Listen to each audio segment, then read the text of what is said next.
Marivelle Cayley stood outside the tall glass building, her father's name still shining proudly on the sign, Stravan Enterprises. The early morning air felt heavy as she stared up at it. Just a few days ago, this place had been where she'd come to visit her father, to share coffee and laugh at his bad jokes.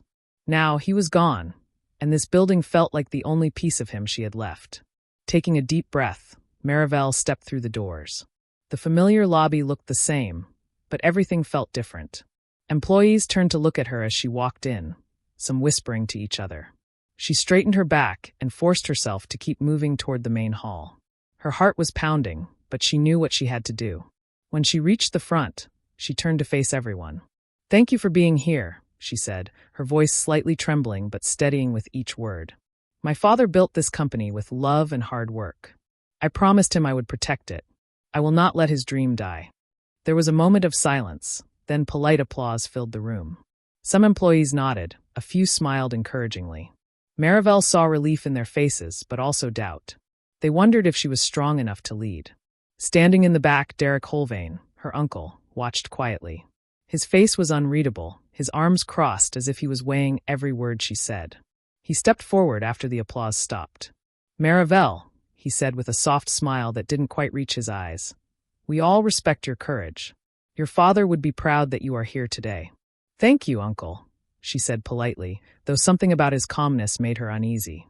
The rest of the day was filled with meetings. Marivelle sat in her father's office, touching the polished wooden desk where he had once sat. It still smelled faintly of his cologne.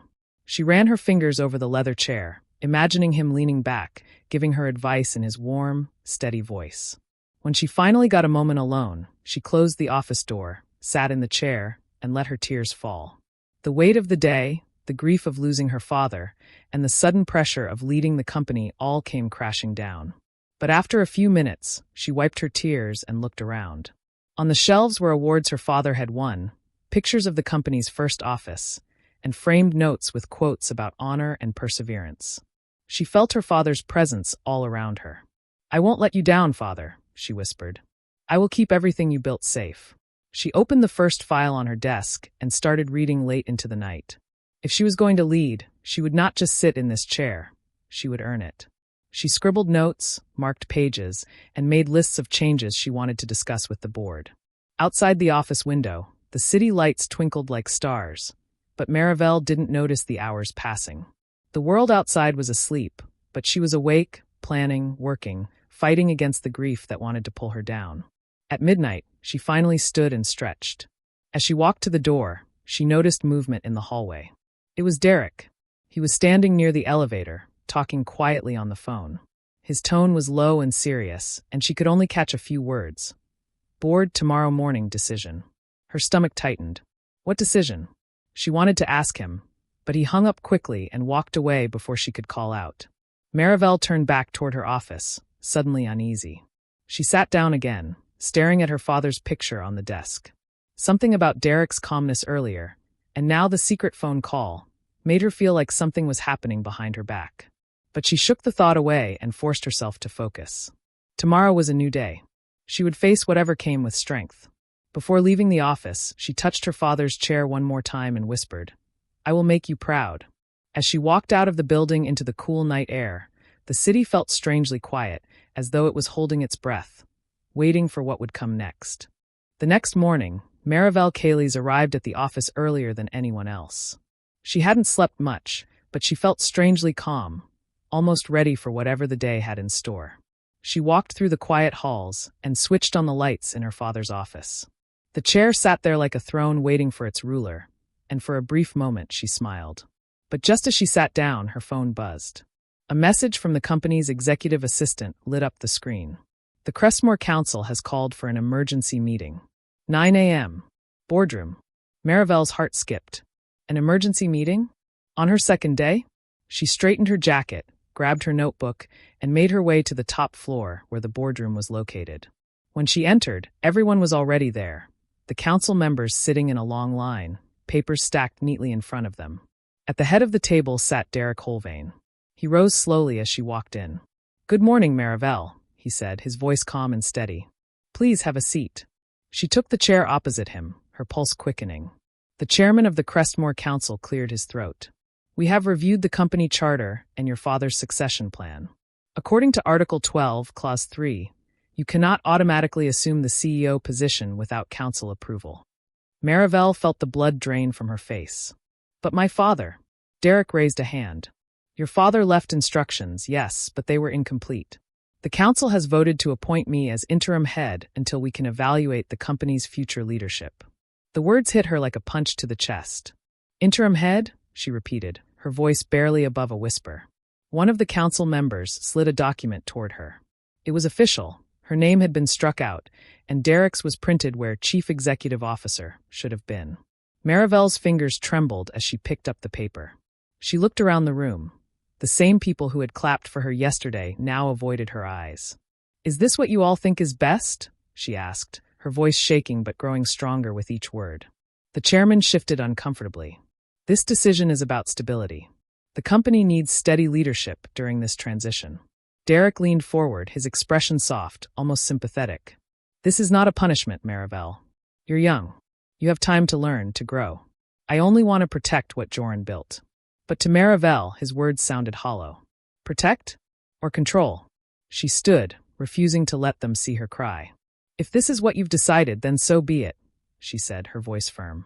But I will not disappear quietly. Without waiting for their reply, she turned and walked out of the boardroom.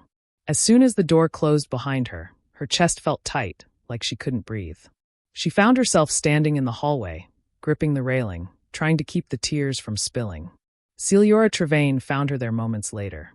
Marivelle, she said softly, touching her arm. What happened? They fired me, Marivelle whispered, the words tasting bitter on her tongue. They gave the company to Derek. Celiora's eyes widened. They can't do that. They just did, Marivelle said, pulling away. I have to find a way to fight this. I can't let them take everything from me. Not after everything my father sacrificed. That night, she returned to her father's house. She locked herself in his study. Papers spread all over the floor. Celiora stayed with her, helping her search through documents, legal contracts, anything that could prove her right to lead. Marivelle read page after page, exhaustion pressing down on her, but she refused to stop. Every time she felt like giving up, she looked at her father's picture on the desk. The way he smiled when she graduated, the way he looked so proud the first time he brought her to this office as a little girl. They think I'm not ready, she said quietly to Celiora, anger and grief mixing in her voice. Then I'll prove them wrong. Celiora nodded. Then we keep looking. The clock struck midnight, but the two women kept searching.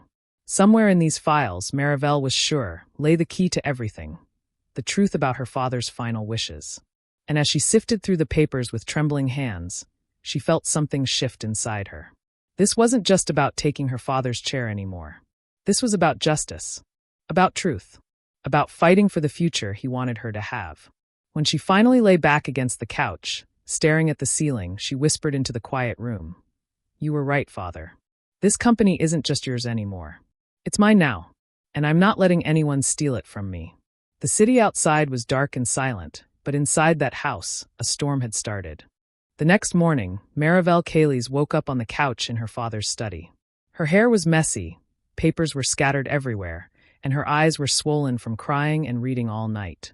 For a moment, she didn't even remember falling asleep. Then the memory of the boardroom came rushing back. Derek sitting at the head of the table, the council voting against her, the humiliation of being dismissed. Her stomach twisted. She sat up, pushing the papers aside. I'm not done, she whispered to herself. Not yet. Celiora Trevane walked in carrying 2 cups of coffee. You were talking in your sleep, she said gently. Something about not letting them win. I meant it, Marivelle said, taking the coffee and sipping it slowly. There has to be something here. My father wouldn't just leave me with nothing.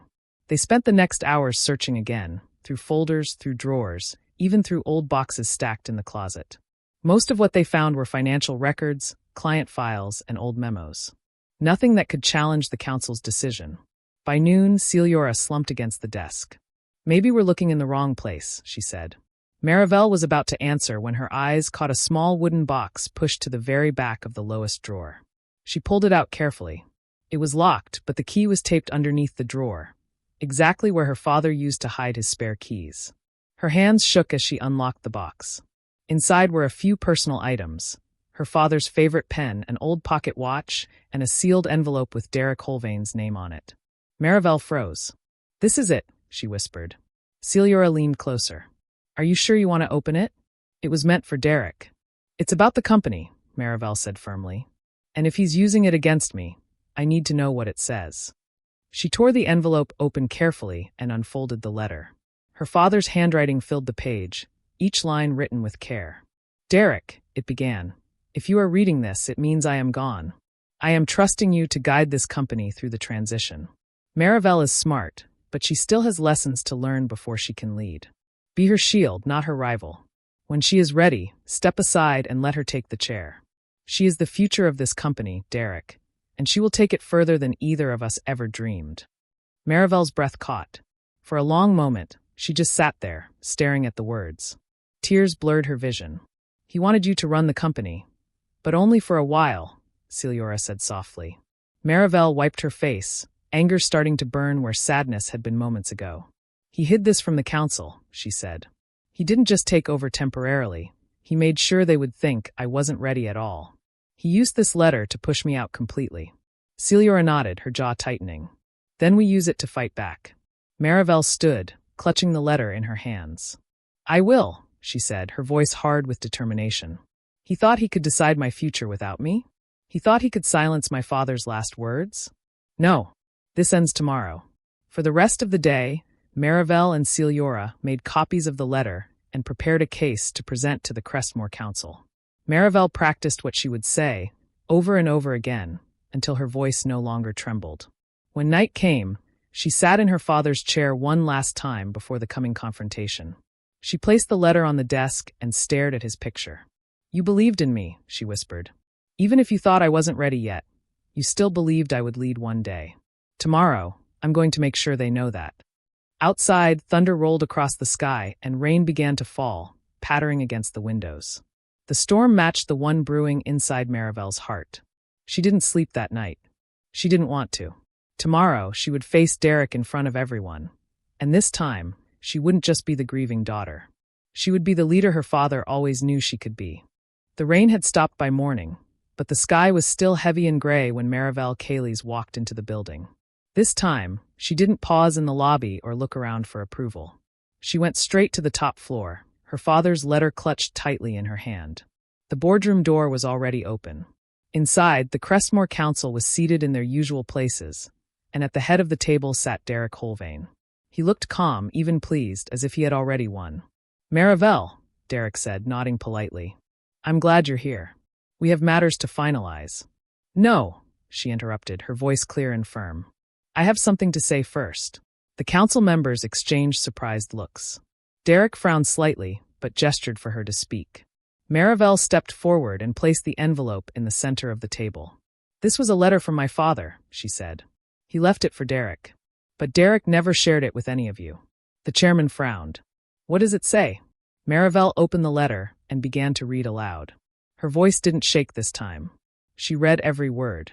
Her father's request for Derek to protect her, guide her, and step aside when she was ready to lead. The room went silent except for her voice and the soft rustle of paper. When she finished, she looked up. "My father trusted Derek to honor his wishes. Instead, he used this letter to take control permanently and push me out. He hid the part where my father said I was meant to lead." The silence in the room was now heavy, almost crushing. The council members glanced at each other, some visibly angry. "Derek," the chairman said slowly, "is this true?" Derek's calm mask cracked. He opened his mouth to speak but hesitated. For a long moment, he stared at the letter, then at Marivelle. "I did what I thought was best," he finally said, his voice low. "The company needed stability. She wasn't ready. She is ready now," Celiora Trevane said firmly from the back of the room. She had come with Marivelle for support and stepped forward now. "And you know it." Derek looked down at the table, unable to meet anyone's eyes. The chairman turned to the council. "I believe we have heard enough. We must vote." One by one, the council members raised their hands. The decision was unanimous. Derek was removed as acting head, and Marivelle was reinstated as the rightful CEO of Stravan Enterprises. A wave of relief washed over her, but instead of celebrating, she turned to Derek. Her voice was steady but not cruel. I am not my father, but I will honor his dream the way he wanted. If you truly care about this company, you can stay as my advisor. But if you stay, it will be to support me, not fight me. Derek's shoulders slumped. For the first time, he looked almost human, not the calm, untouchable figure he had been. I will stay, he said quietly. Your father believed in you. Maybe I should too. Marivelle nodded. Then let's rebuild this together. When she stepped out of the boardroom, employees were waiting in the hall. Word of what happened had already spread. Applause broke out as she walked by. Some people even had tears in their eyes. Marivelle smiled, a real smile this time. Not because she had won, but because she had finally earned it. Later, when she was alone in her father's office, she placed the letter back in its box and set it on the shelf.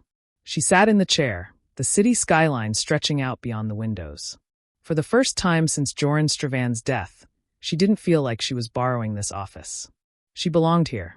As the sun broke through the clouds, Marivelle whispered, I did it, father. We did it. The light spilled across the room, catching on the framed photo of her and Joran on the desk. It felt like his silent nod of approval.